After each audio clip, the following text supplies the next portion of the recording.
All right. Thank you very much.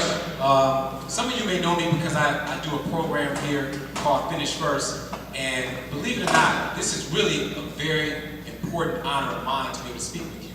I'm on the bench every day at East Cleveland's court. I speak all over the state. I've even spoken in other cities. But I actually pursue the opportunity to speak to you all on this particular date. This is the second time I've done it. So what I do every year is I call the superintendent and I say, I want to talk to the graduating seniors.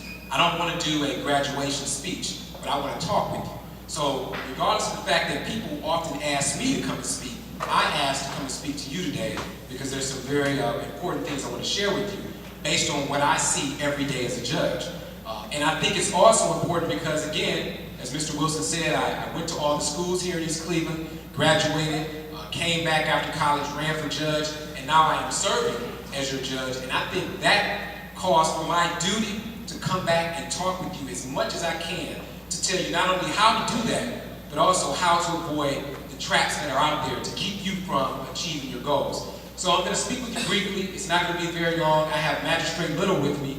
He does the Finish First program with me here at Shaw. Some of you may know him. I think he even substituted for a while.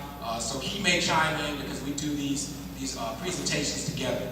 So what I want to talk to you about, I'm going to give you 12 principles for success. And the reason I came up with 12 is because obviously you are now graduating. So I want to give you 12 more things that you can take with you to make sure that you achieve your goals. Because I'm telling you, every day in court, you would be amazed, or maybe not, how many people from East Cleveland come to my court, 18 years old, 19 years old, facing felony charges, facing 8 years in prison, 10 years in prison. I mean, they just graduated. You know, just walked out of Shaw High School and about to walk right into prison. Or I'll see somebody in my courtroom and they'll tell me, well, they're 23 years old, but they've been locked up for the past 3 years. I don't want that to happen to any of you.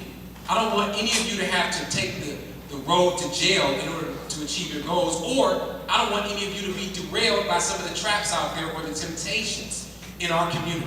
So that's why I'm going to give you these 12 principles on how to be successful. So real talk with Judge Dawson is interesting because this is what I called it last year when I did it. But for those of you who are readers, and I know you all are because you were graduating, I do a column in the Call It Post every week called Real Talk with Judge Dawson, and it's kind of similar to what I'm doing here. It's telling people how to stay out of trouble. So here are some of the facts that I want to run down to you and why this is important. In 1972, we had 300,000 people in jail or in prison. Today, there are over 2.3 million people behind bars. And I'm telling you, nobody wakes up in the morning and says, you know what, today I want to go to jail. Or today I'm going to do something so I can get locked up. It happens because we're not thinking ahead. In the United States, 7 million people are on probation or parole. That's even in my courtroom. I have so many young African-American men and women on probation to me. Instead of living their best lives, they have to come and drop a urine. They have to report to me. They can't go out of town without letting us know. All these limitations because they made these mistakes. 1 out of 3 black men are in jail, probation, or parole, and 30% of black men are not able to vote in this country because of mistakes that they've made. So I put these statistics up because this is why I do this. This is why helping, giving back, talking to you is my passion. I'll do this for free all over the country, all over the world, if it means saving young African-American lives. So that's why I do this. So, we have a movement in our court. We call ourselves cycle breakers. And I've talked about this in the class that I do here. If you look out the window in East Cleveland, we see a lot of negative cycles. We see homelessness, we see drug abuse, we see people selling drugs, we see all types of negative cycles. So my mission as a judge, my mission as a member of this community is to break the cycles that we see. So I want all of you, as you graduate, not only to achieve your goals, not only for you to go on to higher education and get those good jobs, but also be cycle breakers. You don't have to be like the people that we see every day who are cutting class. You don't have to be like the people who graduate and have absolutely no plan. Because if you don't have your own plan, best believe this legal system has a plan for you. Because it's money in locking people up. There's fines, there's costs, there's jail facilities. So you have to have a plan in order to be a cycle breaker. And that's what we do here in East Cleveland. we show people that, you know what, you may have heard these negative things about our city, but we're going to break all those cycles. And that's what I want you to do. So real quick, I put this up here because this is recently in the news. I don't know if you heard about this, but these 4 young men, 17 years old, and the highest one is 30.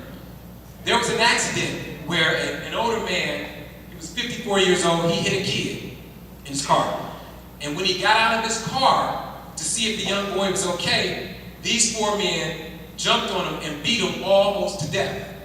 Now, why is that important? That's important because what I do, some of the things I do, some of the workshops I talk about is finishing first, thinking about the end result before you begin. Also, emotional intelligence.